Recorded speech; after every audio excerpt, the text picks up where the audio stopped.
ఇది కేవలం పండుగ కాదు, ఇది 400 సంవత్సరాల కోనసీమ సాంప్రదాయం. ఆంధ్రప్రదేశ్ కోనసీమ జిల్లా అంబాజీపేట మండలం పరిధిలో కౌశికా నది గోదావరి దక్షిణ తీరాన పచ్చని కొబ్బరి చెట్ల మధ్య ఉన్న దేవతల భూమి జగ్గనతోట.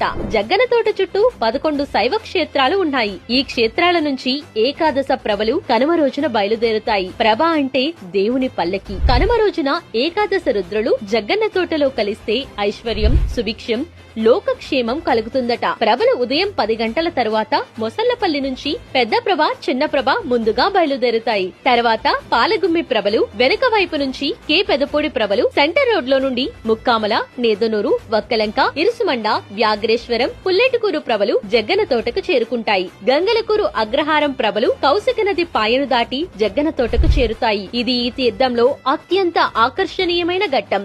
ఏకాదశ రుద్రుల దర్శనం ఒకే రోజు ఒకే చోట అత్యంత పుణ్యదాయకమని విశ్వాసం. ఎలా రావాలి? అమలాపురం నుండి ఆర్టీసీ బస్టాండ్ దగ్గర షేరింగ్ ఆటోలు దొరుకుతాయి. అంబాజీపేట, పుల్లేటుకూరు, ముక్కాముల వైపు రావాలి. పుల్లేటుకూరు నుంచి జగ్గనతోట సెంటర్ రోడ్ పాయింట్ వద్ద దిగి సుమారు 1 కిలోమీటర్ నడక. కనుమ రోజున పోలీస్ చెక్ పోస్ట్ తర్వాత వాహనములకు అనుమతి ఉండదు. సాయంత్రం వేళ ప్రభలు ఒక్కొక్కటిగా తిరిగి ప్రయాణం మొదలు పెడతాయి. మొసళ్లపల్లి ప్రభలు చివరిగా జగ్గన తోటను విడిచి వెళ్తాయి. ప్రభలు వెళ్లగానే జగ్గన తోట నిశ్శబ్దమవుతుంది. మళ్లీ వచ్చే కనుమ కోసం ఎదురు చూస్తుంది. ఇది పండుగ కాదు, ఇది విశ్వాసం. తోలో కోనసీమ జగ్గన్న తోట ప్రభల తీర్థం.